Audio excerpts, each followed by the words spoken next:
Bueno, primero me presento, soy Manuel Álvarez Junco, el director de los cursos de verano. Estoy en representación del rector, Carlos Andradas, y para mí es un placer presentarles a Fernando Savater. Quería hacer una mínima reflexión antes de darle a él la palabra. En este mundo es habitual diferenciar a las personas entre las que piensan y las que actúan. Y en la universidad, y más en las materias relacionadas con la filosofía, se tiende a considerar el pensar como algo crucial y prioritario. Fernando Savater es alguien que piensa y actúa, que reflexiona y a la vez hace. Es un filósofo, pero es a la vez un escritor y asimismo es un activista. La educación es fundamental. Esto es una frase que nos llena la boca a los profesores, pero muchas veces no se pone en práctica esa convicción. Fernando Savater pone el educar como primordial misión de su vida. Lo demuestra en cada acción, en cada frase hablada y escrita y en cada paso que da. Su reflexión sobre nuestro papel en la vida, y al decir nuestro me refiero a nosotros como profesores, como padres, como amigos, como personas, nos cuestiona la relación que cada uno tenemos con la sociedad, nuestro papel diario, cotidiano, nuestras obediencias y nuestras rebeliones, lo que considerar formas y lo que considerar medular con los otros. Fernando Savater nos va a hablar sobre la tarea del ciudadano, es decir, nos va a hablar sobre nuestra asignatura pendiente con la sociedad. Este es su tema de hoy, el tema de hoy que nos plantea esta persona, ahora a mi lado, que se define como un filósofo de compañía. Hoy, 13 de julio de 2016, sin más destaco aquí entre tantas cosas como le debemos su labor para que los jóvenes y nosotros mismos, a través de ellos, nos preguntemos sobre su papel en la vida, sobre nuestro papel en la vida de los demás, a través de sus libros. Destaco Ética para Amador, Política para Amador y las preguntas de la vida. Estamos encantados en los cursos de verano de la Complutense del Escorial de recibir a este profesor de nuestra universidad, Fernando Savater. Muchas gracias.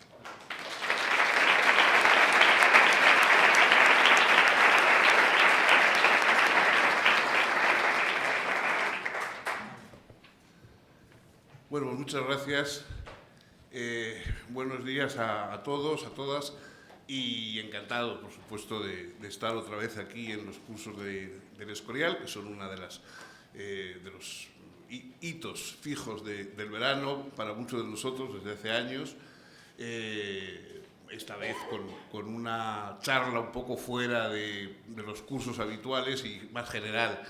Bueno, yo quería hablar del tema de la ciudadanía porque es una cuestión que constantemente se oye repetir los ciudadanos, los políticos, y me parece que hay bastantes equívocos, bastantes malentendidos. No sé si yo, a lo mejor con mi charla los aumento, pero en fin, me gustaría disipar algunos de ellos, o sobre todo tener ocasión de hablar con ustedes y que viésemos, digamos, cómo podemos aclarar cuál es el papel de la ciudadanía. Estamos oyendo constantemente que los políticos en este momento están vistos con recelo por los ciudadanos, que los ciudadanos desconfían de los políticos, que hay una desafección política, se reclama que los políticos no comprenden los problemas de los ciudadanos, no están cerca de ellos, no entienden los problemas de los ciudadanos, pero nunca se oye la otra parte del discurso. Es decir, ¿comprenden los ciudadanos los problemas de la política? ¿O comprenden sus problemas? Porque una cosa es que uno tenga claros los problemas y los problemas que uno padece, los problemas cotidianos, los problemas económicos, familiares, etcétera, y otra cosa es que uno sepa el peso, la trascendencia política que tienen esos problemas que uno tiene. Es decir, la gente, y todos, cualquiera de nosotros, tenemos muchos motivos de disconformidad o de reclamaciones, pero ¿hasta qué punto comprendemos la situación de alguien que tiene que afrontar todos esos problemas e intentar resolver la mayor parte de esos problemas juntos? Es decir, los políticos no nos entienden, pero entendemos nosotros a los políticos y entendemos nosotros sobre todo que nosotros somos los políticos. Es decir, esa división entre políticos y ciudadanos, como comprenderán ustedes, es fraudulenta, no existe.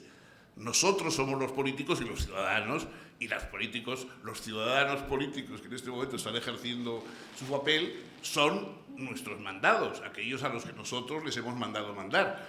No son seres que hayan venido de otro planeta para fastidiarnos la vida.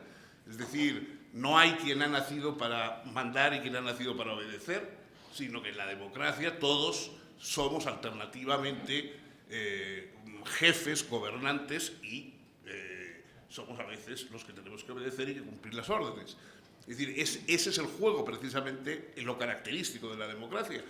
Durante muchos siglos, como saben ustedes bien, ha habido un establecimiento jerárquico en los países. Es decir, había una casta, entonces sí, verdaderamente casta, que mandaba siempre y que tenía hereditariamente, etcétera, y otros pues que tenían que cumplir sus funciones ancillares, sus funciones inferiores, sea trabajando en el campo, en la ciudad, donde sea, ¿no? Y en ese tipo de mundo jerárquico, los griegos lo veían representado, para ellos era Persia, ¿no? La Persia del gran rey era la contrapartida para los griegos era como su espejo oscuro, ¿no? El reflejo oscuro del mundo era lo que significaba la Persia del gran rey. Y en Persia no hacía falta educar, hacía falta formar trabajadores, formar y disciplinar a la gente, pero no hacía falta educarla, porque cada uno sabía a dónde tenía que ir en la vida social. El hijo del agricultor iba a ser agricultor, el hijo del alfarero sería alfarero, el hijo del guerrero pues sería un guerrero, etc. Entonces, eso estaba ya establecido y ellos, su participación social iba a ser entrar dentro de esa casta a la cual pertenecía, y por lo tanto la formación era una formación gremial, por decirlo así de alguna manera, es decir, eran los propios padres y los propios mayores los que educaban a los que iban a continuar su mismo trabajo, su mismo desempeño social, pero claro, no había una educación en el sentido que nosotros y que los griegos entendían. La paideia griega nace precisamente como acompañamiento de la ciudadanía, porque lo característico es, dentro de la ciudadanía, que uno no sabe qué es lo que va a hacer luego.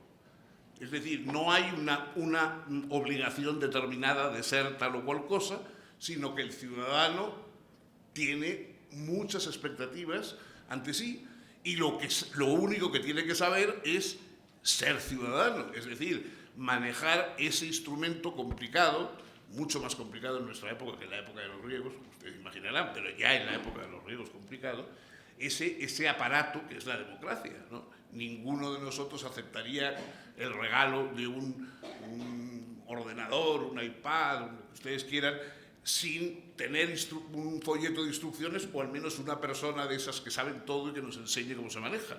Porque si no, sin esa enseñanza, el aparato, por muy prodigioso que sea, no sirve para nada.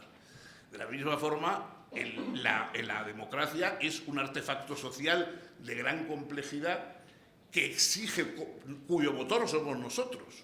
Nosotros somos el motor de la democracia y por lo tanto exige un conocimiento para que sepamos cómo tenemos que intervenir, lo que tenemos que hacer, en una palabra, para que conozcamos las razones para obedecer y las razones para disentir. Es decir, que hay una serie de razones que hacen que, aun con más o menos gusto, tengamos que obedecer las leyes, etcétera, que son las que nosotros mismos, por medio de representantes, por medio de una serie de mecanismos, nos hemos dado. Y por otra parte también hay razones para disentir en el momento en que se ve que se están falseando los elementos democráticos fundamentales, etcétera, etcétera. De modo que el ciudadano ni es una tradición, uno no nace ciudadano como en los países jerárquicos, uno nace brahmán o nace paria, sino que uno para ser ciudadano tiene que hacerse ciudadano. La ciudadanía es una cosa que nos damos unos a otros, ¿no? Nosotros nos hacemos ciudadanos unos a otros. Ya saben ustedes que según los antropólogos el ser humano nace dos veces, por decirlo así, ¿no? La teoría de la neotenia es que nosotros todos nacemos dos veces, una de nuestro útero materno y otra del útero social, y que por lo tanto los dos nacimientos son fundamentales, el nacimiento a la biología, biológico, y el nacimiento simbólico. Esto está ya incluso en el propio Aristóteles, ¿no? Aristóteles en la política, cuando explica por qué el ser humano es político, son politicón, es un animal, es decir, un ser político, político en el sentido de la polis, es un ciudadano, ¿no? La polis era la ciudad y el ser político era el ser un ciudadano. Y eso, dice Aristóteles, viene porque habla, porque los seres hablamos. Y al hablar, esto es lo que nos introduce en el mundo de lo simbólico, ¿no? Todos somos animales simbólicos. Ya saben ustedes, símbolo, perdonen la pedantería, símbolo viene del griego símbolon, que es, digamos, lo que tiene como dos partes, lo que encaja en dos partes, ¿no?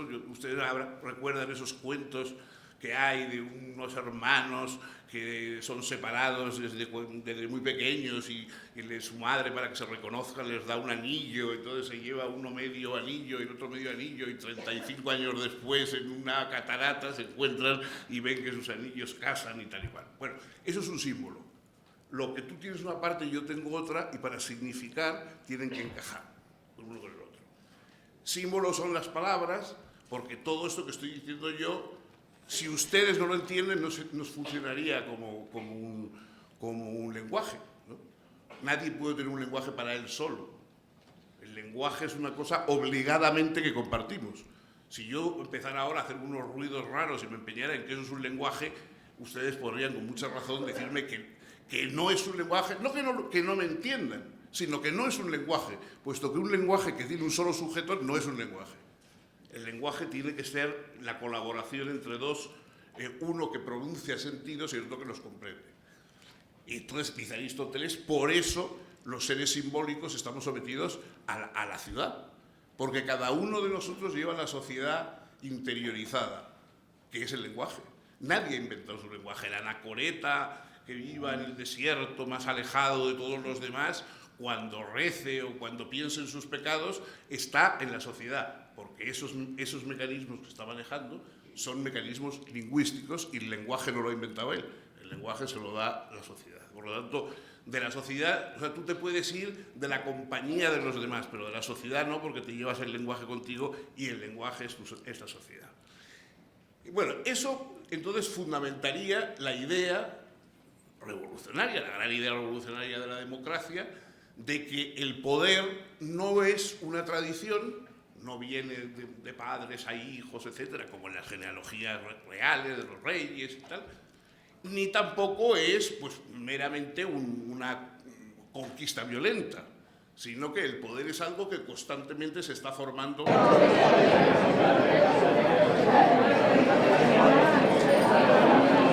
favor. Pasen. Sí,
No viene, ¿no?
dentro de la ciudad, ¿no?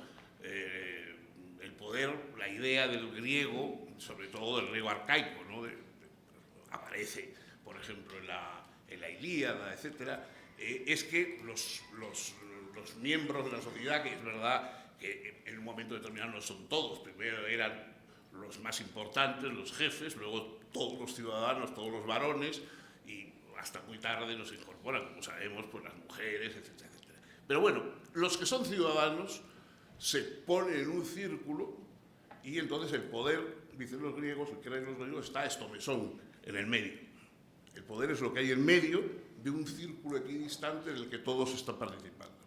Esa es la primera idea del ciudadano de la democracia. Entonces eso luego se va haciendo mucho más complejo porque naturalmente aumenta el número. Claro, en otras sociedades un dictador le da igual cuánto número de vasallos tenga. Bueno, cuanto más tenga mejor, porque así puede mandarlos más a la guerra y tener más carne de cañón. Pero es, digamos, cuando eres un dictador, como solo hablas tú y todos los demás tienen que escucharte, da igual cuántos sean. Tú les das las órdenes y tal. Pero claro, en una democracia en que todo el mundo tiene que hablar y todo el mundo tiene que ser escuchado, la cosa es complicadísima.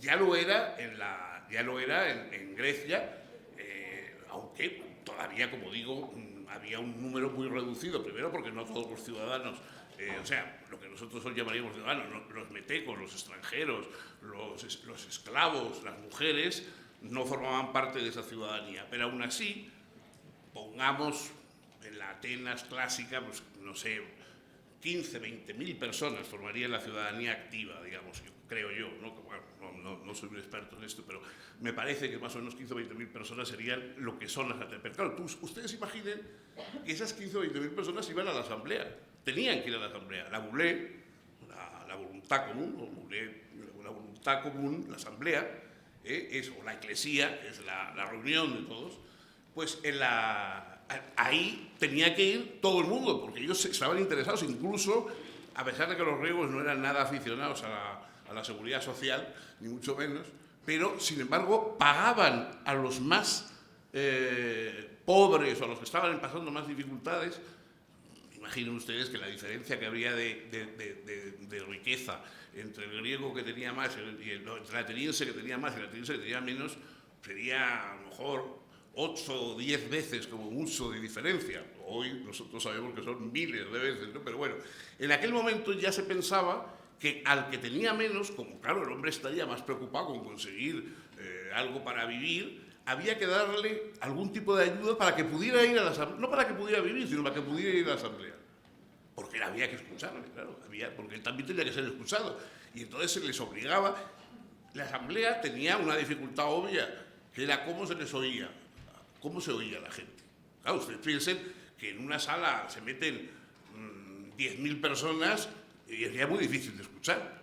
Entonces el tipo que es alto y fuerte y tiene un vozarrón de stentor, como decían ellos, pues se le oye más o menos, pero claro, el tío que es bajito y tiene una voz de pito, pues por muy buenas ideas que tenga no le escuchaban. Por eso se contrataba a gente, ¿no? Cuando había un tío que tenía buena presencia y una voz fuerte y tal, los otros le decían, oye, tú di esto, ¿no? Y le pasaban lo que quería decir para que lo oyera, porque si no a él no le oía. Bueno, todas estas dificultades nacen bien, aparte del pintoresquismo que pueden tener. Lo importante es esa necesidad de ser escuchado y de hacerse oír y de intercambiar, no llegar a un tipo de conciliación absoluta, porque claro, si la conciliación absoluta se diese, sería inútil las voces de cada uno, ¿no? Yo cuando estaba en la mili, yo todavía soy tan antiguo que tuve que hacer la mili, y cuando estaba en la mili siempre me preocupaba que el sargento, cuando nos decía firmes o lo que fuese, decía, como un solo hombre. Yo decía, ¿por qué como un solo hombre si somos varios? O sea, que somos muchos. Porque, o sea, si somos 40, pues nos haremos como 40 hombres, no como un solo hombre. Pero claro, la idea de como un solo hombre es la idea jerárquica, disciplinar, y es la idea antidemocrática, porque el problema de las democracias es que si somos 3 millones, no lo hacemos como un solo hombre, sino como 3 millones de personas. Y claro, eso es un lío, ¿no? Entonces, el lío no es algo ajeno o que sobrevenga a la democracia. El lío, me refiero a la polémica o la discusión, no a la discordia social sangrienta, que eso sí es algo anómalo dentro de la democracia. Pero lo otro, ¿no? La idea de la disparidad y de los gritos y de las voces y hasta los insultos, etc., eso no es nada raro. Montesquieu, en El espíritu de las leyes, dice, si uno acerca el oído a una sociedad y oye líos, gritos, insultos, no sé qué, etcétera, etcétera, sabe que está escuchando una democracia. Si uno se acerca a una sociedad y no oye nada, es que es una dictadura. ¿No? Ese es el problema. Es decir, un parlamento es la escenificación incruenta de una guerra civil.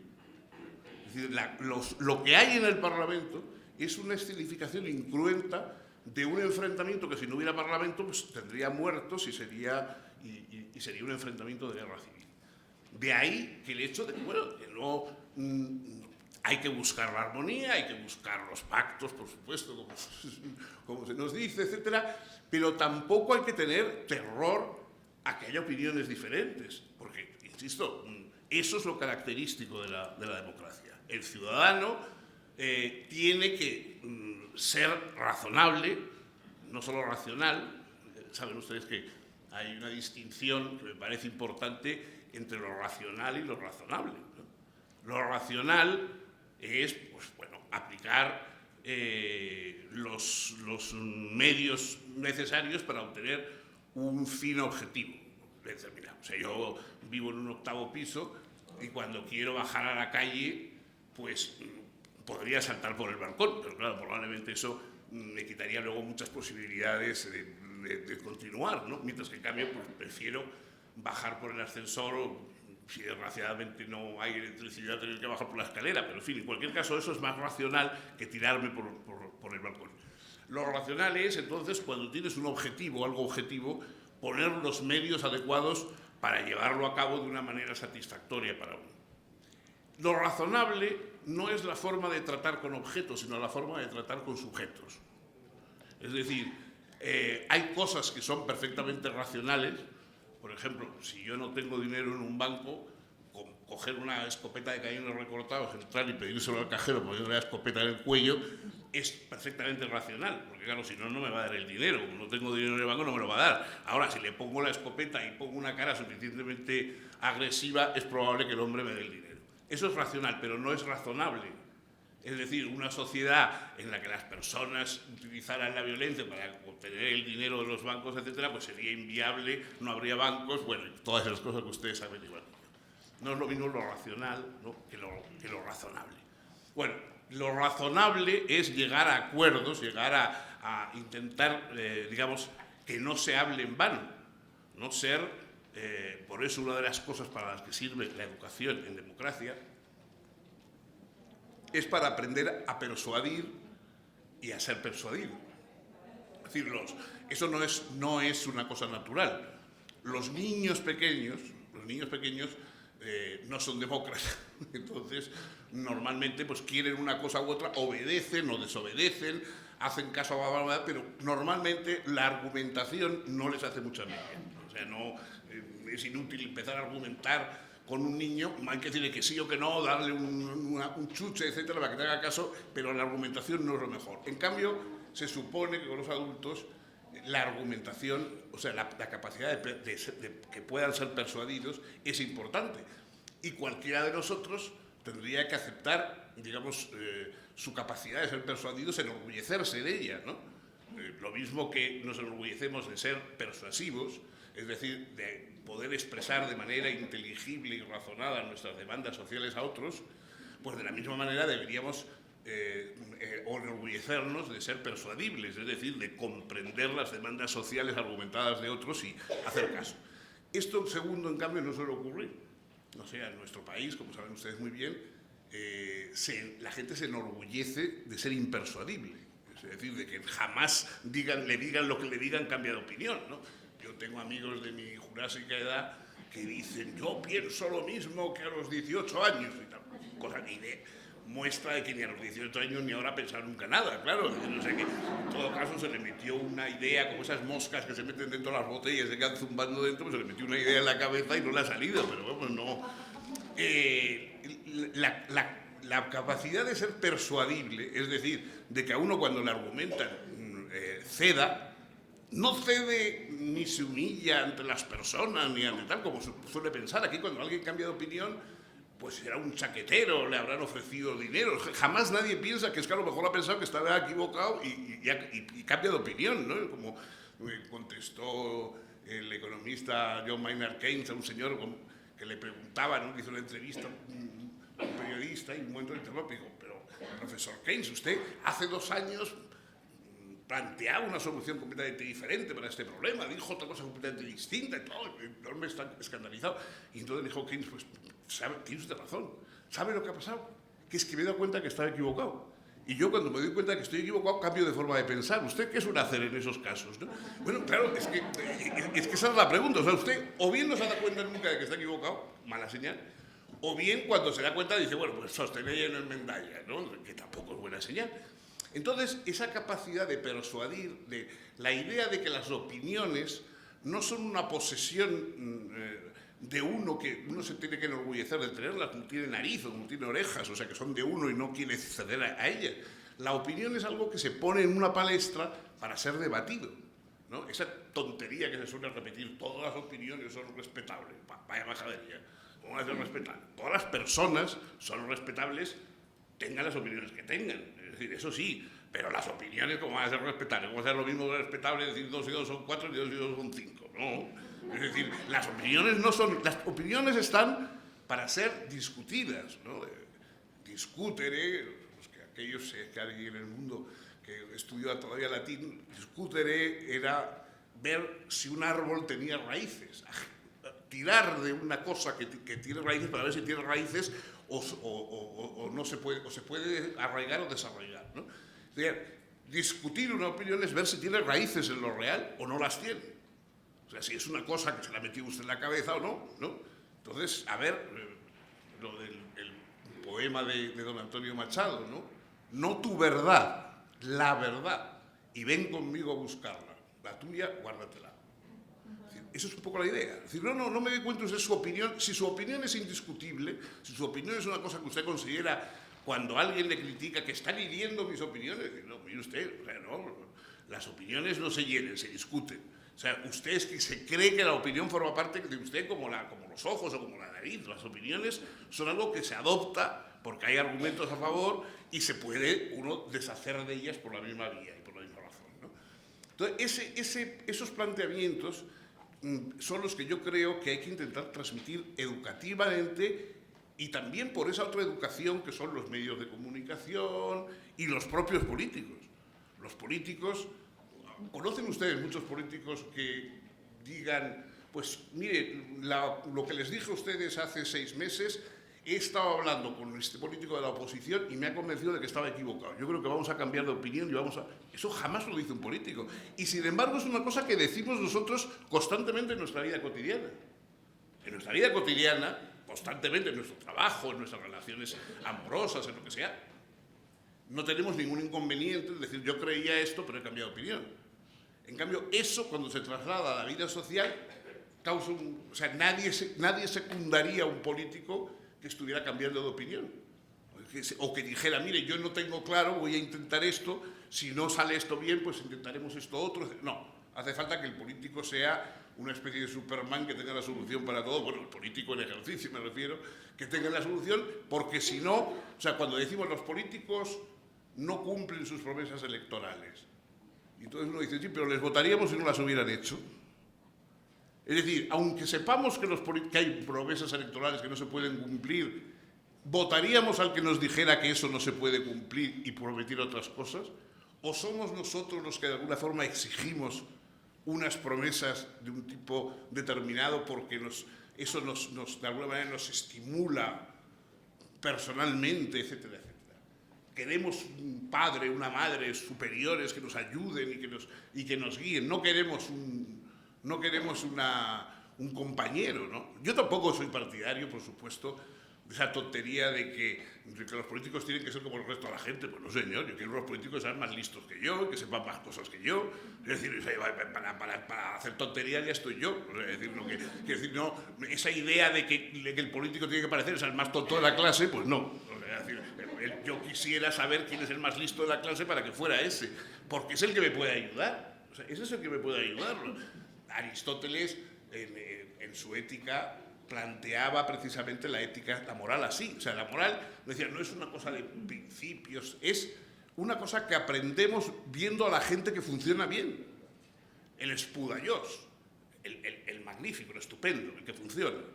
Si tú quieres saber qué es el coraje, qué es el valor, piensa en una situación de peligro, ¿a quién llamarías? De la gente que conoces. ¿A quién quisieras tener a tu lado en una situación de peligro? Ese es el que te puede enseñar el valor, porque ese es el que tú sabes que funciona como un valiente. Si tú tienes un problema económico, un problema de tal, ¿a quién acudes? A fulano. Ese es el que te puede enseñar lo que es la generosidad, porque tú sabes que tiene esa virtud. Es decir, las virtudes que tienen los determinadas personas son lo que nos interesa. Entonces, si yo quiero un político honrado, eficaz, etcétera, y lo que quiero es una persona así, no una persona como todo el mundo, no una persona con el más bajo rasero, quiero uno que sea mejor porque es el que me ayuda, es el que me va a ayudar. Y yo no quiero que me ayude, yo no quiero que me opere de apendicitis un señor, este es un señor muy vulgar, es como usted, no sé qué. No, yo quiero uno que sepa medicina, porque es que claro, no, precisamente yo no me puedo operar de apendicitis, o sea, no quiero uno como yo, quiero uno que sepa, ¿no? Es decir, bueno, pues esto es lo que también tenemos en política. La ciudadanía es algo que solo puede dar el Estado de Derecho. Esto es una de las cosas. La ciudadanía no es pertenecer a una tierra, ni pertenecer a un lugar, todas esas cosas culturales. Pues también, o sea, cuando uno tiene que contar su biografía, pues cuenta que nació en tal sitio, que su padre vino de allí, que su madre vino de allá, y de que él pues luego viajó, y luego se casó con una señora que era de otro sitio, y no sé qué. Todas estas cosas forman parte de nuestra biografía. Pero todas estas cosas no tienen nada que ver con la política. La política, la ciudadanía, nos la da un Estado de Derecho. Un Estado de Derecho que es el que ofrece, el que da la ciudadanía. Y la ciudadanía es un invento tan revolucionario que yo creo que normalmente todavía no entendemos del todo lo que es. La ciudadanía quiere decir que si tú aceptas una ley común con los demás, llámela Constitución o llámela lo que quieras, si tú aceptas una ley común con los demás, a partir de eso puedes ser como te dé la gana. Tú puedes ser como quieras siempre que aceptes la ley común. Es decir, en el terreno ideológico, en el terreno erótico, en el terreno religioso, en el terreno tal, puedes ser como quieras, siempre que hayas aceptado la pauta común de la ley común. O sea, puedes diferir de todos los demás o parecerte a quien quieras. Eso es la ciudadanía, que no tiene nada que ver con un territorio. Yo he nacido aquí, somos así, llevamos esto así, lo hablamos. No, la ciudadanía es algo abstracto que da el Estado y que entonces tú puedes elegir lo que quieras, cómo va a ser tu vida. Tú vas a tener una vida que vas a ser, pues vas a practicar una religión, vas a tener unos gustos culturales. No, normalmente cada uno de nosotros suele elegir la vida que ha conocido más, la vida de su familia, de su lugar de nacimiento, las cosas que comió de pequeño y todo eso. Todos somos, es decir, eso, pues muy poco originales, pero hay muchas personas que no, que prefieren cambiar de lugar de nacimiento, de lugar de residencia y de irse a otros sitios, a hablar otras lenguas y comer. Bueno, tiene derecho, mientras tenemos una ley común, tiene derecho. Entonces, lo que es absurdo, como por ejemplo se piensa en algunos en este país, es primero que hay territorios que conceden ciudadanía así mágicamente, o sea, que el territorio tiene la ciudadanía. No, la ciudadanía no es la ciudadanía que da el Estado, que no es más que el Estado de Derecho, que llamamos España, digamos, sino que la ciudadanía es cualquier cosa de una región, de un barrio, y eso también se habla de entidades que culturalmente tienen razón. Cuando se habla de que hay plurinacionalismo, pues sí, hay naciones en el sentido cultural del término, claro que las hay, formas de vida distintas, varias lenguas, pues todo eso son, desde el punto de vista cultural es verdad, y uno puede mezclar y puede ser, pues fíjense, mi padre era de Granada, mi madre era de Madrid, yo he nacido y me he criado en el País Vasco, tengo una abuela que nació en Buenos Aires, en fin, esa es la vida real. Pero eso, por supuesto, no tiene nada que ver con la ciudadanía. Mi ciudadanía es la ciudadanía de un ciudadano español porque ese es el Estado al que pertenezco. Y luego, dentro de eso, yo soy como me da la gana. Me gusta vivir en San Sebastián y vivo en San Sebastián, pero si me gustara vivir en Cádiz, que también me gusta, pues viviría en Cádiz y se acabó. Es decir, no hay esa obligación. Ese mito de los catalanes, los vascos, los gallegos, eso culturalmente tiene sentido, pero políticamente no tiene sentido, no existen. Políticamente no hay nada de eso. Políticamente solo hay ciudadanos españoles, porque solamente puede ser ciudadano el que vive, el que pertenece a un Estado. Y ya está. Entonces, las revoluciones históricas pues pueden luego fabricar otros mundos, pero el que hay es ese. Cuando se habla de un territorio que hiciera un referéndum que excluyera al resto del país, hombre, es que es obvio que no puede ser. O sea, es que el ciudadano es ciudadano del país, no ciudadano de donde tiene puestos los pies. Imagínense ustedes a alguien que propusiera un referéndum diciendo, vamos a hacer un referéndum sobre si los ricos tienen que pagar impuestos o no. Los ricos que ganen más de 50.000 euros mensuales, si tienen que pagar impuestos o no. Y ese referéndum solo vamos a preguntarle a los ricos, porque claro, los demás como no les interesa, porque no tienen ese problema, entonces solo preguntaremos en el referéndum a los ricos. Bueno, eso es lo que se plantea en Cataluña, no sé qué, y hay gente que dice que puede ser. Hay gente que cree que el referéndum solo a los ricos, y que solo votasen los ricos, podría ser. Como si los demás no tuvieran, digamos, el mismo nivel ciudadano. Bueno, eso es lo que, si no se entiende, las discusiones, por ejemplo, que hay en España con los nacionalismos, como se hacen en el lenguaje de los nacionalistas, o sea, como se dice que estén cómodos los catalanes, o los vascos, o los gallegos, o quien sea, que estén cómodos, que estén no sé qué, como si eso dependiera, como si la condición de los ciudadanos no dependiera de cómo está gestionándose todo el país. Claro, y por supuesto, si se gestiona bien, pues habrá que gestionarlo con sus particularidades, es decir, con la realidad. Los países son algo real. No son, o sea, una cosa es que la ciudadanía y el Estado sean abstracciones institucionales, y otra cosa es que se aplican sobre una realidad que es plural, que es distinta, etc.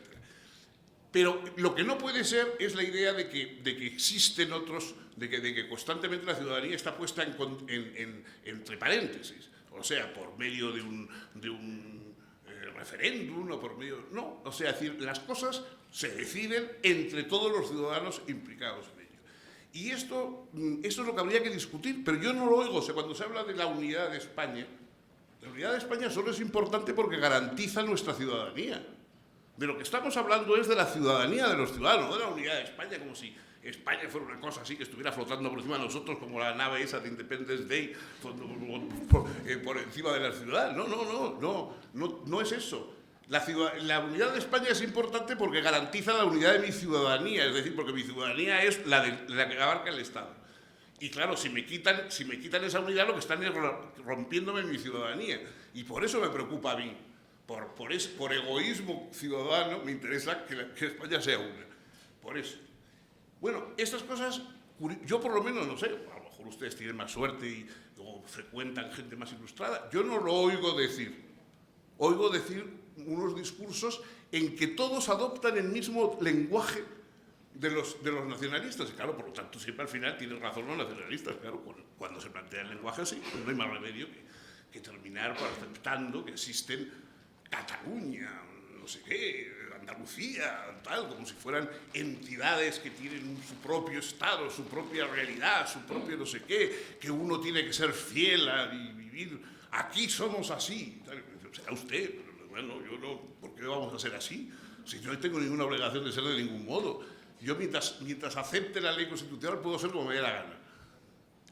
Y estar donde quiera y ser de la manera que sea. Puedo imitar a la gente que me rodea porque me gusten las costumbres o porque yo soy una persona muy sociable y no quiera excesos de personalidad, pero también puedo ser de otra manera diferente y no pasa nada, ¿no? Entonces, claro, fíjense que la importancia de cosas como estas no es solamente respecto a los ciudadanos que ya somos, sino que estamos hablando de todos los ciudadanos que quieren llegar a ser.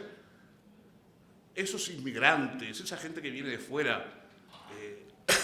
Yo me acuerdo una cosa que me impresionó, me emocionó, una vez que en televisión salió uno de esos saltos de la valla en Melilla, un salto de esos, y entonces, en fin, la Guardia Civil no pudo controlarlo y pues entraron un montón de africanos, de subsaharianos, corriendo por allí, por las calles y tal, y había un periodista que se acercó a uno, pobre hombre, y le dijo: ¿usted qué viene a buscar aquí? ¿Quiere trabajo? ¿Quiere una vida mejor? Y el hombre, con un medio lenguaje, decía: derechos, quiero mis derechos. Eso es lo que viene buscando, derechos de ciudadanía. Porque una vez que tenga el derecho de ciudadanía, da igual que venga de Serbia, que venga de Libia, que venga de donde sea, eso no nos importa. Ya es un ciudadano como los demás. Porque si los ciudadanos de verdad estuviéramos como siervos de la gleba, pegados al territorio y tal, entonces con los que vienen de fuera, ¿dónde nos metemos? Les tenemos que preguntar qué territorio del país quieren. No, ellos quieren derechos, los derechos que solo da el Estado. Y da igual de dónde vengan, y da igual dónde vayan a acomodarse. No se trata, digamos, de que tengan que someterse, eso de que tienen que someterse a nuestras costumbres, ¿no, señor? No tiene por qué.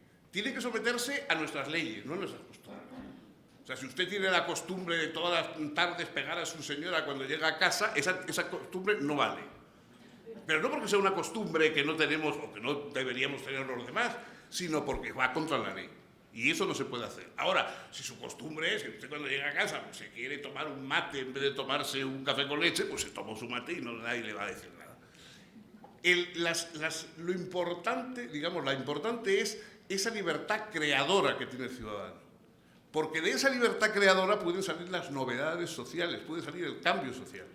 Mientras que de la tradición y de la rutina y de aquí somos así, etcétera, etcétera, solo saldrá lo mismo, lo que hay, etcétera. O sea, la congelación y la perpetuación esclerótica de lo de siempre. Solamente los ciudadanos que se saben ciudadanos y por lo tanto que son internacionalistas, que no tienen ese peso, digamos, de la territorialidad, esos son los ciudadanos capaces de crear novedad, etcétera, etcétera. Y esa sería la verdadera tarea. Esa sería la verdadera tarea, por lo menos la tarea de los que se consideren con capacidades y con propuestas para...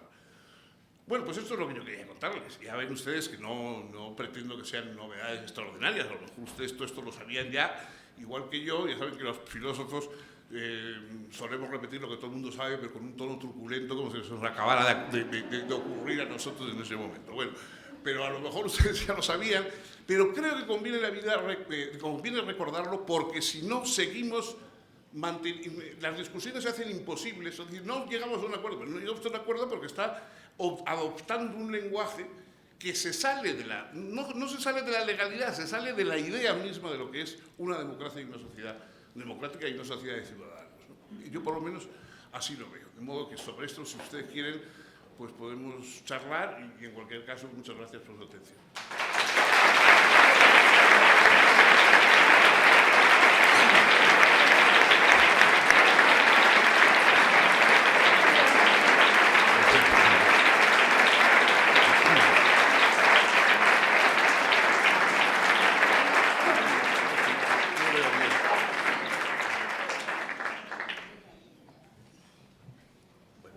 ¿Alguna pregunta? Vamos a ver. Blanca. Mira, por ahí.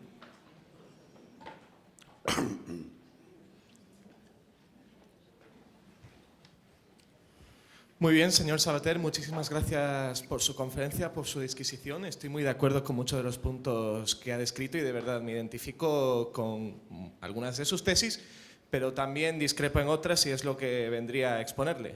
En principio, una de sus tesis principales cuando ha comenzado su discurso ha sido que naturalmente en la sociedad todos somos políticos y que también hay unos mandados, pero la cuestión es que nuestros representantes no son realmente mandados porque la Constitución garantiza que no exista el mandato imperativo, de modo que nosotros a nuestros representantes no les podemos decir claramente qué es lo que queramos que hagan. Y aparte hay un problema. Me ha gustado mucho su metáfora diciendo que un parlamento es una guerra civil porque hay diferentes opiniones contrapuestas, pero lamentablemente, y estoy seguro de que usted está de acuerdo en esto, hoy por hoy, habida cuenta de, por ejemplo, el sistema de partidos imperante y cómo coloniza nuestra sociedad, podríamos incluso llegar a decir que el Parlamento es una guerra civil en que ya se ha firmado un armisticio y los hombres y mujeres, en vez de utilizar armas afiladas, utilizan espadas romas y armas sin cargar.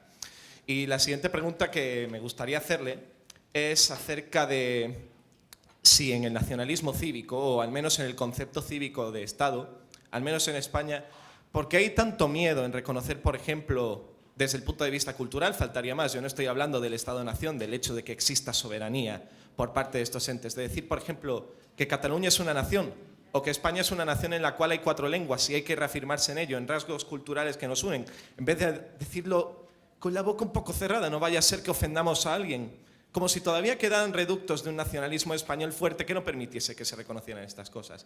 Así que eso es lo que quería decir. Muchas gracias. Bueno, sí.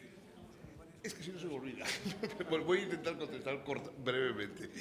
No, bueno, lo primero, tiene usted razón, no existe ese mandato imperativo, pero yo lo que digo es que son nuestros mandados en el sentido que nosotros les mandamos mandar. No que les mandemos lo que tienen que mandar, porque entonces ya no mandan, sino que les decimos, bueno, yo le elijo a usted para que usted tome decisiones en un campo determinado.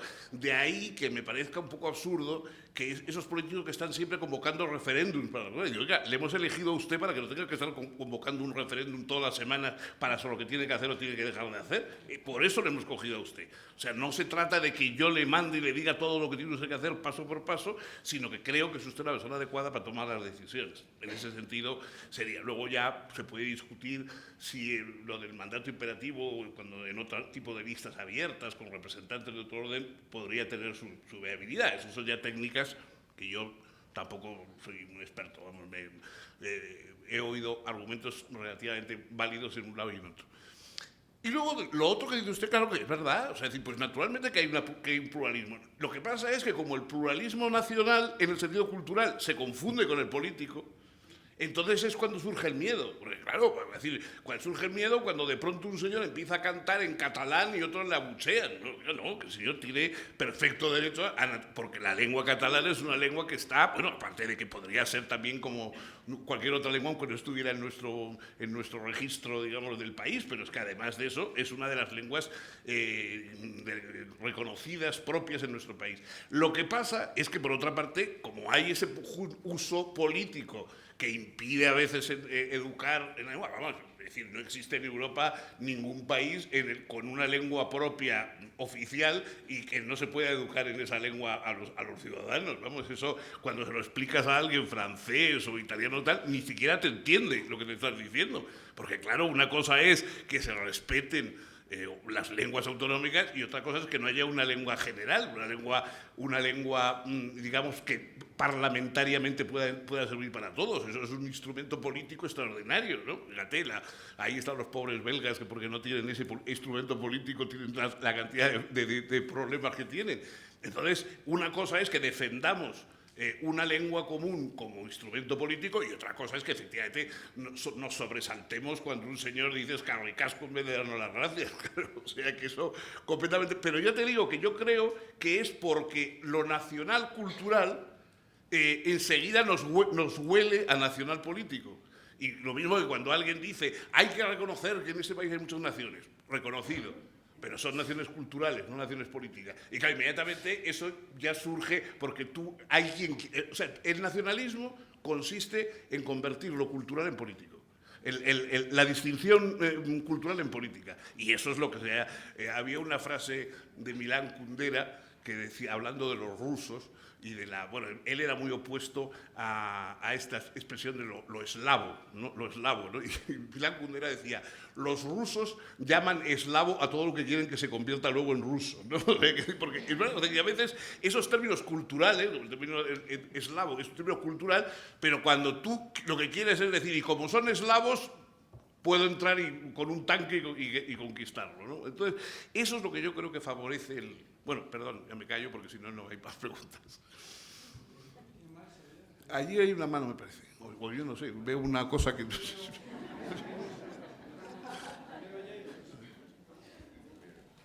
Bueno, no, ese señor también, ese a mí me había parecido a mí...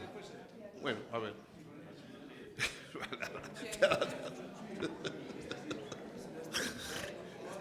Imagínense ustedes de la asamblea griega lo que hubiera sido todo esto, ¿eh? O sea, que ustedes imaginen esto en Atenas. Bueno, muchas gracias, profesor Sabater, por su asistencia, por esta conferencia que ha dado. Es un placer tener a una persona como usted, un personaje o una autoridad en el pensamiento español, pero sobre todo por el valor cívico que ha demostrado durante todos estos años, la defensa de lo que usted decía de la ciudadanía frente al totalitarismo identitario. Usted y personas tan queridas como Maite Pagazaurtundúa, a la que también admiro tanto como usted.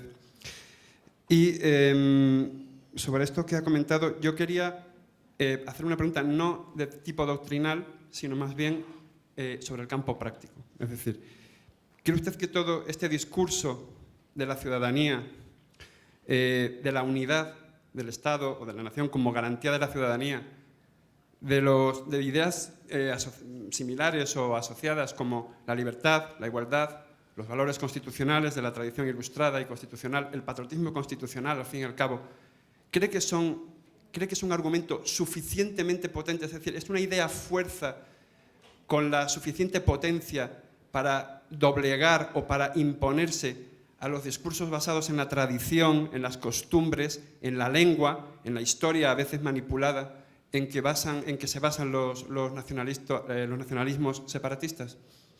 Bueno, yo creo, no se trata de doblegar o de no sé qué, yo creo, se trata, como decíamos, de persuadir. Es decir, me parece que hay argumentos suficientes siempre que de alguna manera haya una buena voluntad en la discusión. Claro, si se bloquea la discusión, yo en general, en líneas generales, las opciones por la modernidad creo que indican el camino de la ciudadanía tal como yo la he descrito. La otra ciudadanía, la ciudadanía que todavía estaba vinculada a la tierra, a la sangre, etcétera, etcétera, bueno, todo eso son las versiones previas de la ciudadanía. Lo mismo que los griegos no dejaban votar a las mujeres, lo cual nos parece hoy una aberración. Entonces, yo creo que hay argumentos, por lo menos me parecen argumentos, siempre que exista un campo de aceptación de lo racional y de lo razonable y de si existe un bloqueo, es decir, yo tengo una genealogía que me impide discutir siquiera con usted, pues claro, ya no. Entonces, bueno, por eso me parece que en la educación, porque claro, coger a una persona ya mayor, cristalizada en sus prejuicios, etcétera, es difícil. Por eso algunos pensamos que hay que intentar formar a los niños en la discusión, en el debate y las ideas modernas, pero, en fin, no, yo me he pasado la vida diciendo eso, pero con poco éxito. Sí.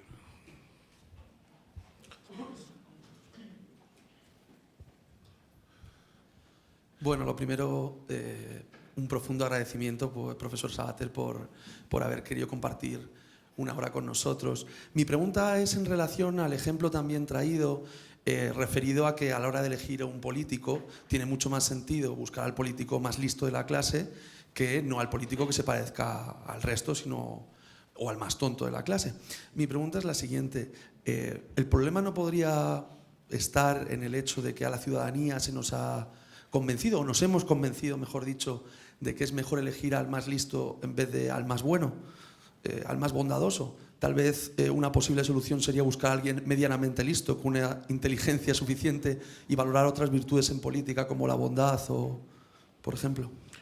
Depende, hombre, yo creo, vamos, como me he dedicado a la ética como profesionalmente, digamos, como profesor, me pagaban por decir que es mejor ser bueno que ser malo, o sea, que pienso eso también, como dice usted. Lo que pasa es que en la política tiene una dimensión de competencia técnica, o sea, hay cosas que hay que saber hacer. Yo, desde luego, pues me he venido en avión ayer por la noche desde San Sebastián para estar hoy con ustedes y claro, si me llegan a preguntar usted, ¿el piloto del avión quiere que sea un piloto competente y tal, o un señor ya un poquito que le tiembla las manos, pero eso sí, buenísimo padre de familia, un hombre de misa diaria?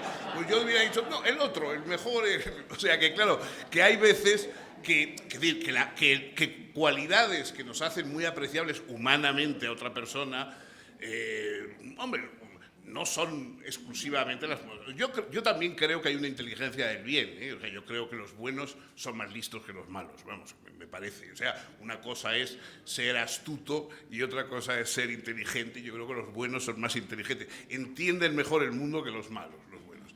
Pero es verdad que políticamente ha habido personas que tenían muchos defectos desde el punto de vista de la bondad, o por lo menos se los puede uno encontrar, empezando por personas envenenadas como Abraham Lincoln o Churchill, que son personas que no eran precisamente dechados de todo tipo de virtudes, sino que eran personas sagaces, astutas, evidentemente, insisto, más del lado del bien que del lado del mal, pero no exclusivamente buenos, ¿no? Y sin embargo, pues han funcionado muy bien en política. Entonces, a veces me parece que hay que mezclar, pues a lo mejor, como dices tú, las dos cosas, pero es difícil calibrar. La competencia profesional, la competencia en un campo se puede calibrar mejor que la bondad, que está basada en una intención personal íntima, que eso, en fin, por lo menos es difícil que nosotros la valoremos, ¿no? O sea, un ser humano pues puede más o menos tener una idea de los demás, pero no del corazón de los otros. ¿Ya está puesto? Hola, buenos días. Yo quería ante todo felicitar... Vamos a seguir también un orden, ¿eh? Lo digo, bueno, yo lo había levantado como tercera persona. Me alegro muchísimo haberle oído, le felicito. Y quería decirle que a mí me encantaría que la gente de su nivel estuviera gobernando los países. Porque yo soy de Italia, pero leo todos los días La República y El País, y nos parecemos mucho. Y ese concepto, además, de ciudadanía, que es un concepto internacional, porque va mucho más allá de las fronteras o de un pasaporte. Esto la gente no tiene, la mayor parte de la gente no tiene ni idea. Pero esta es la verdad del concepto de ciudadanía. Sin embargo, yo le puedo garantizar que en mi país, yo como ciudadana, no digo italiana, digo como ciudadana, me siento la nada. Porque están gobernando gente con una estatura cero, con una corrupción que, además de decir... todos los días tenemos distintos casos, además de decir yo no dimito, no solo tendríamos que echarlos, sino que si tuvieran dignidad se tendrían que suicidar. Precisamente, por ejemplo, ayer, en la desgracia enorme del tren que se ha desviado, ha sido porque desde hace 9 años tienen que construir una vía y no la construyen. Porque en Italia se usa muchísimo, y usted lo sabe porque usted viene muy a menudo a Italia y lo leo también a usted muy a menudo, el voto de intercambio. Así es como nosotros estamos viviendo. O sea, tú a mí me garantizas que me votas y yo a ti te garantizo y te doy esto. y te permito esto. Y el país está en una corrupción brutal. Basta con leer a Roberto Saviano o a ver Gomorra. Este es el país del norte al sur. Entonces, ¿qué espera? Mi pregunta concreta. ¿Qué esperanzas podemos tener nosotros, los ciudadanos, con un punto de interrogación, para que cambie toda esta basura, empezando por quien está gobernando en Bruselas, el señor Juncker o el señor Barroso, que estaba antes y que ahora además con lo que cobra se va a ir a Londres a gobernar un banco? Yo estoy, y nosotros, los ciudadanos del mundo, estamos hartos de estas situaciones. Ustedes, como filósofos, como hombres de cultura, ¿tienen alguna pista que transmitirnos? ¿Pueden decirlo en todos los periódicos, en todas las conferencias, o sea, lanzar un mensaje universal? Porque no aguantamos más. Gracias.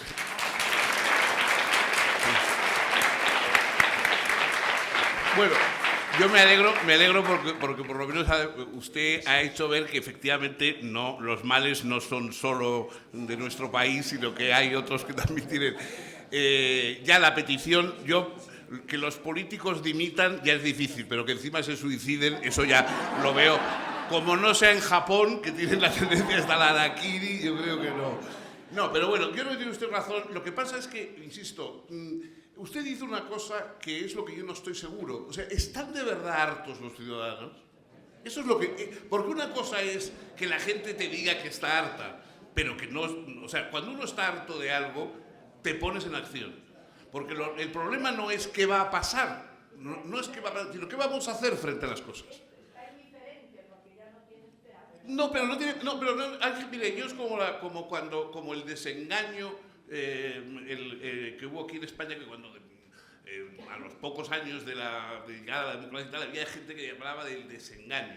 Y uno dice, pero ¿qué engaño ha tenido usted? O sea, era la misma gente que no había antes movido un dedo durante la época de Franco, porque también estaban desengañados, porque claro, imagínense, si ahora la gente se siente impotente, teniendo voto, teniendo partidos políticos, etcétera, etcétera, imagínense lo que era en la época de Franco. En la época de Franco, todo el mundo, salvo el que estaba obedeciendo, todos los demás estábamos locos. Claro, porque no había nada que hacer. Estaba todo el mundo ya desengañado. Llegó la democracia y los mismos que estaban desengañados y no movían un dedo con Franco, luego empezaron a quejarse de que estaban desengañados también de la democracia.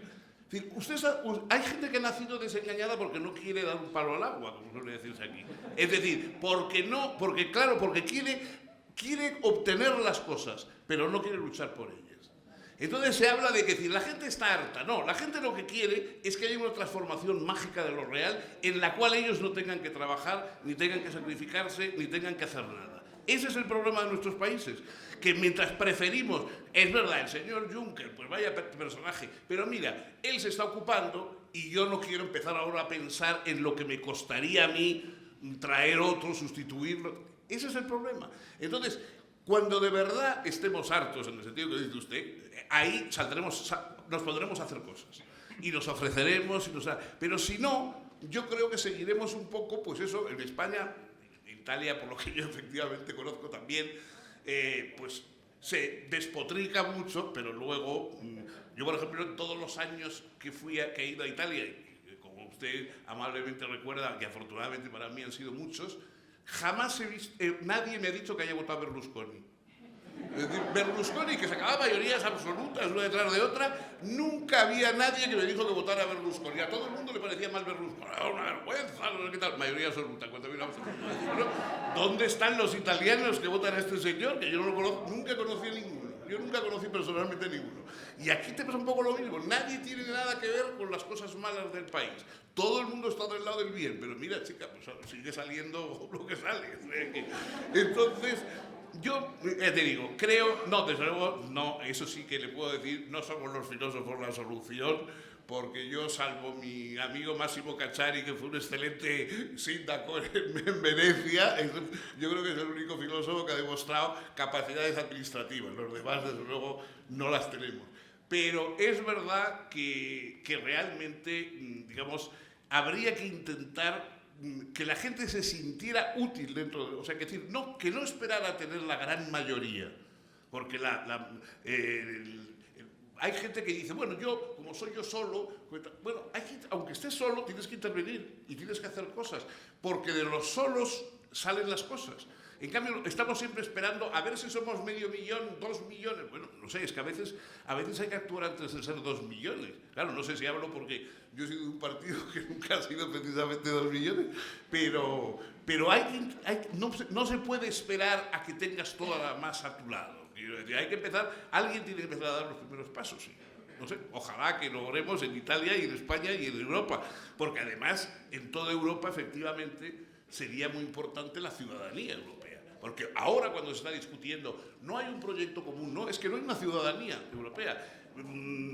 Altiero Spinelli, etcétera, los orígenes de la Unión Europea buscaban una ciudadanía europea compatible con la ciudadanía nacional de cada una de las naciones, pero una ciudadanía europea. Eso ya se ha olvidado por completo. Ya nadie quiere tener una ciudadanía europea. Pues claro, así tenemos el Brexit y lo que vendrá. Gracias por la conferencia. Le preguntaría, ¿cómo se conecta o se hace compatible un concepto de ciudadanía, como usted ha dicho, nacional, estatal, con los poderes multinacionales que crecen en el mundo y que ahogan las soberanías nacionales? Hombre, no las ahogan, las limitan. O sea, Santayana, un filósofo español, aunque escribió sobre el inglés, porque vivió en Boston mucho tiempo de su vida, Santayana, en el último libro suyo, que es sobre política, dice: el problema de todas las alianzas internacionales es que imponen en parte ser gobernados por extranjeros. Y eso es una de las cosas que estamos viendo en Europa. O sea, uno de los problemas es que estamos siendo gobernados, tenemos que ser gobernados por extranjeros o por gente con una mentalidad internacionalista. Yo todavía me acuerdo cuando hubo un conflicto respecto a cuestiones de astilleros, etcétera, y estaba de comisario económico Almunia. Entonces, bueno, porque Almunia parece que tomó una medida que era, digamos, perjudicial para unos astilleros españoles, no sé qué, poco más o menos que se le llamaba traidor a la patria. O sea, que decir que se supone que un comisario europeo tenía que estar, en el fondo, favoreciendo a su país y no favoreciendo a Europa. Yo no creo que la soberanía se vea acogotada, se ve limitada, porque claro, es lo mismo que la soberanía de cada uno de nosotros. Cada uno de nosotros tenemos libertad, pero tenemos también una libertad que de alguna manera tiene que ser consciente de las libertades ajenas y de las libertades de los demás. Y ojalá los países estuvieran tan sometidos a leyes como estamos nosotros, para no poder tomarnos y hacer las cosas como quisiéramos. Entonces, es verdad que los países grandes influyen, etcétera, pero hoy, por otra parte,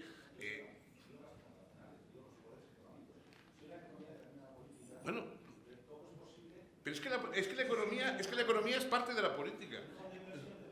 Pero bueno, es que, por ejemplo, pero ¿se hace algo contra los paraísos fiscales? ¿Se hace algo? Bueno, pero no por los problemas económicos, sino por problemas políticos. Pero bueno, pero es que eso entonces no es tanto que los poderes económicos dobleguen a los problemas políticos, sino que los políticos no son capaces de enfrentarse a problemas que son también políticos, porque la economía es un problema político. La economía no es un sistema mecánico ni automático, la economía es un problema político y entonces como problema político tienen que ser afrontados también por los políticos. Ahora, si de alguna forma se considera que la economía va por un lado y la política va por otro, si se considera que el hecho de pagar impuestos es una ingenuidad por parte del ciudadano y que entonces, pues que naturalmente los ciudadanos más poderosos serán los que se lleven su dinero fuera. Todos los países conocen que existen paraísos fiscales, es decir, que existe un fraude oficializado, institucionalizado, y sin embargo, aparte de deplorar que la gente tenga su dinero allí, pues no se toma ninguna medida. Entonces, lo que no sé es por qué de pronto luego se sorprenden y entonces se enfadan con un señor que guarda su dinero en un lugar donde de alguna manera está todo perfectamente aceptado, que se puede hacer ese tipo de enjuague. En fin, yo creo que es verdad que, o sea, la economía es un dato más, la economía como el clima, como los problemas del medio ambiente, todos esos son los datos con que tiene que utilizar la política, pero la política no puede desprenderse de eso. Eso es lo que tiene que resolver la política, por lo menos creo yo.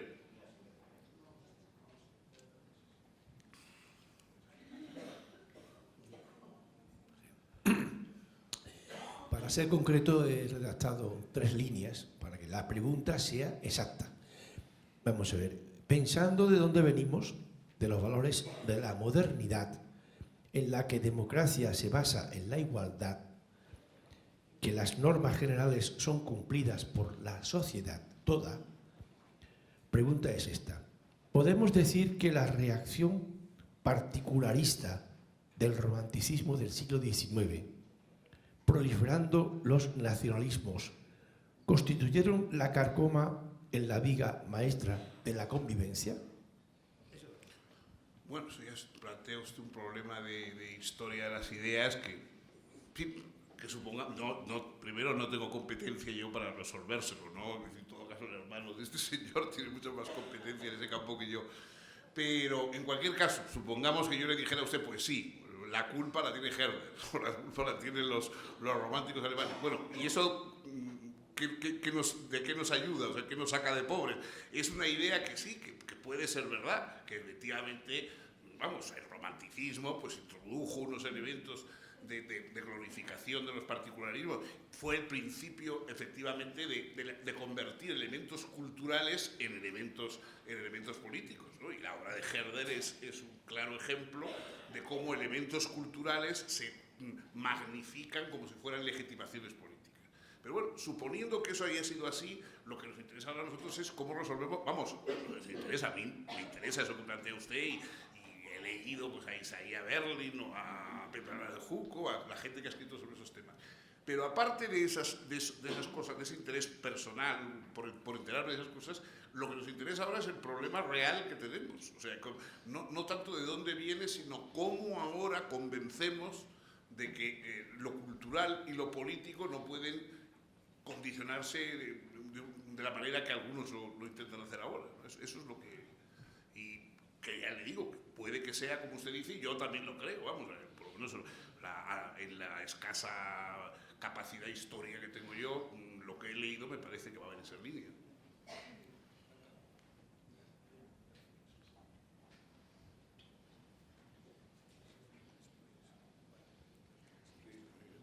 Señor Sabater, le agradezco muchísimo su ponencia, comparto muchas de las ideas y celebro sus ideas de ciudadanía, pero siendo yo de Rusia, es lógico que mi pregunta se refiera a ese ejemplo que acabo de poner sobre el deseo de los rusos de avasallar o subyugar a cualquier eslavo que se le presente.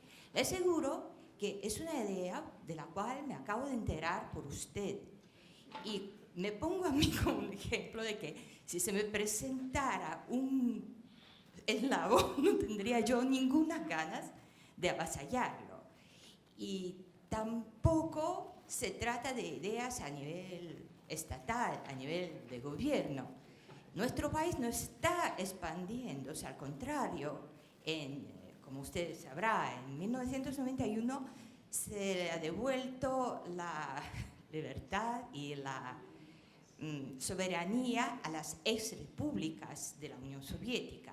Estamos viviendo en nuestro país, resolviendo nuestros problemas económicos, sociales, bien, mal, con éxito, con menos éxito, pero no se trata en ningún momento de expandirnos, de avasallar, de subyugar a los eslavos ni a otras naciones. ¿Por qué pone usted ese ejemplo frente a un auditorio tan respetado? ¿Por qué será? Pues es muy fácil, porque yo he dicho que lo ha dicho Milán Kundera. Entonces, que Milán Kundera es el que dijo que cuando él en uno de sus libros critica estas ideas del paneslavismo, entonces dice que los rusos han llamado eslavo lo que se quería convertir en ruso, ¿no?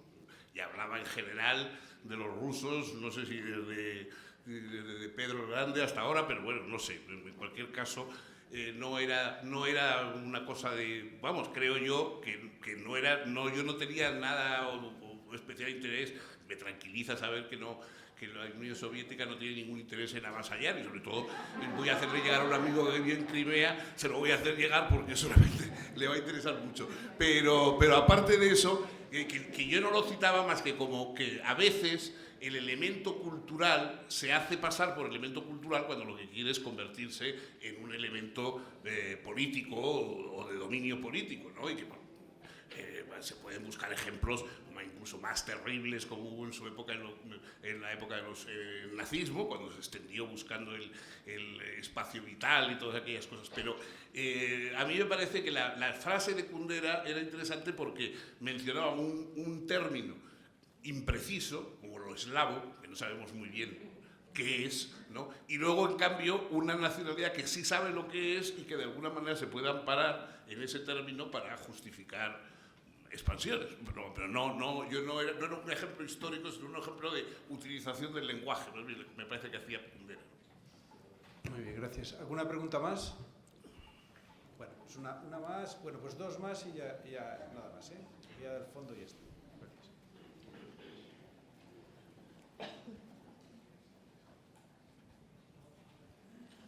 Bien, buenos días.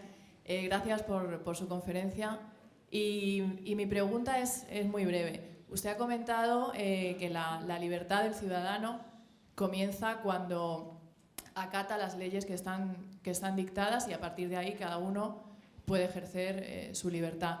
Y yo me pregunto, ¿qué sucede cuando ciertas leyes, o el surgimiento de ellas o el no surgimiento, limitan las libertades de los ciudadanos? No todas las leyes limitan las libertades. No todas las leyes limitan las libertades, para eso son. Es decir, las leyes lo que hacen es... primero, las leyes surgen de la libertad de los ciudadanos porque surgen, naturalmente, las leyes democráticas no son leyes naturales, ni leyes tal, sino surgen leyes que uno se da a sí mismo, por medio de un parlamento, por medio de lo que sea. Entonces, las leyes que los ciudadanos se dan a sí mismos limitan la libertad, permiten unas cosas e impiden otras. Fomentan unos comportamientos y censuran o penalizan otros comportamientos. Todas las leyes funcionan así. O sea, no hay ninguna ley que diga haga usted lo que le da la gana, porque eso no es una ley, eso es otra cosa, ¿no?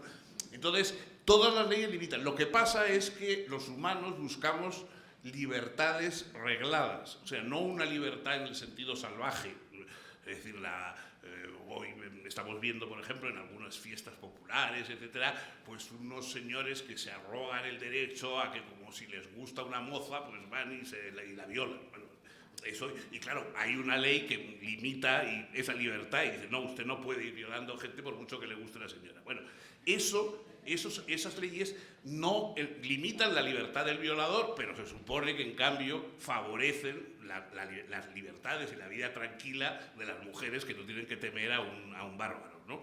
O sea que la ley es una limitación positiva de la libertad, no es una limitación negativa. Las leyes democráticas, por supuesto, si son leyes surgidas de un dictador o de tal, pues ya es otra cosa, ¿no? Pero en teoría las leyes democráticas son limitaciones positivas de la libertad, es decir, limitaciones que nos quitan aspectos malos del uso de nuestra libertad para dejar que manejemos más tranquilamente, más provechosa, más creativamente el resto de la libertad. O sea, eso por lo menos es la teoría.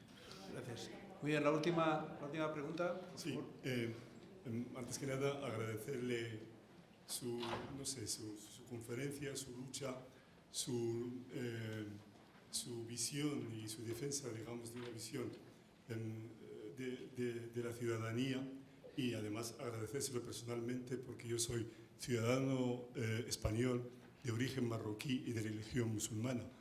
Lo que me quisiera es que esa visión de la ciudadanía sea cada vez más compartida por el conjunto de la sociedad. Y la pregunta es sobre el caso francés. Ese planteamiento suyo prácticamente es inaudible, digamos, en el debate nacional francés. En Francia se le conoce a usted como el gran filósofo de la nación española, y filósofos nacionales, digamos, en Francia,